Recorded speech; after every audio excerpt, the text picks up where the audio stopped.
This call is just another chapter in a long, complicated history between the U.S. and China. Joining us now for a closer look is Robert Daly, the director of the Kissinger Institute on China and the United States at the Wilson Center. Robert, thank you so much for joining us.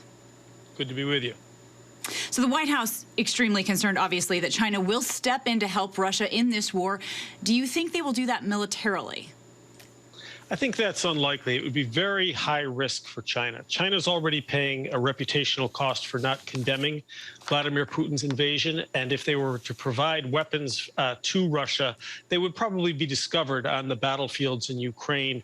And that is not in China's interest. So I think that direct military assistance of that kind is quite unlikely. Okay, so what about, could China help Russia economically as a way around all these crippling sanctions imposed on the country? What specifically could China offer up in that way, and how immediate would that impact be?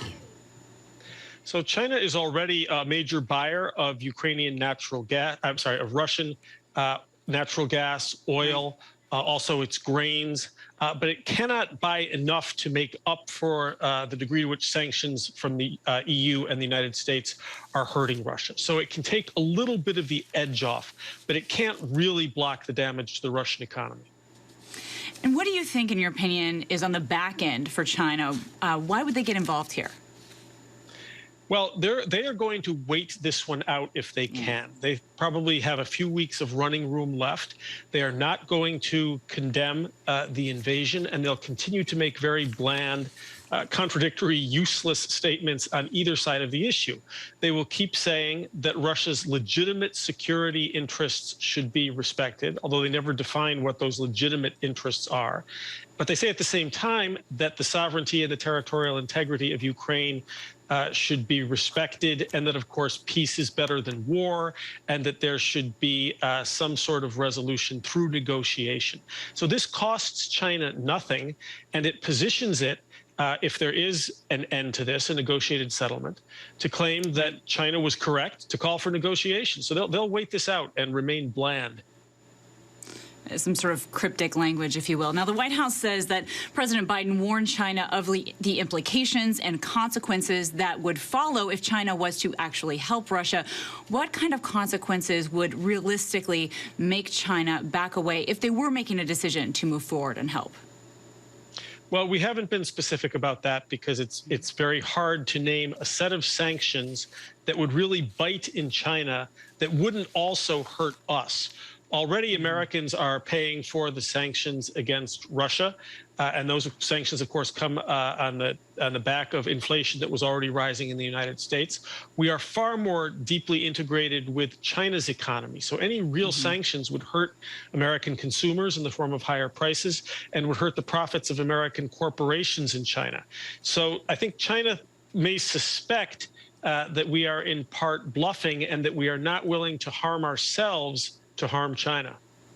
Sure. And speaking of vague language here, the White House also vague about whether this conversation was positive or productive in any way. And in the readout, President Xi referred to the invasion of Ukraine by Russia as a situation. So we know China, as you mentioned, has not condemned Russia's actions publicly. But should we be reading into that use of language there? Xi Jinping has now referred to the war in Ukraine, and the Chinese media, which are, of course, all controlled by the Communist Party, usually call this now the Russian-Ukrainian war, or they use the Russian language and say that this was a special military action. They haven't used the word invasion. I think they're unlikely to. It doesn't gain them anything now. And one of our ABC contributors, Steve Gainert, former Deputy Assistant Secretary of State, says the readout of this conversation suggests that whatever the White House was worried about in their intel they had last night, they are still worried about. So what do you think that is specifically? Well, they clearly have some intelligence which they analyze, which they interpret as meaning that China is perhaps open to helping Russia in some way.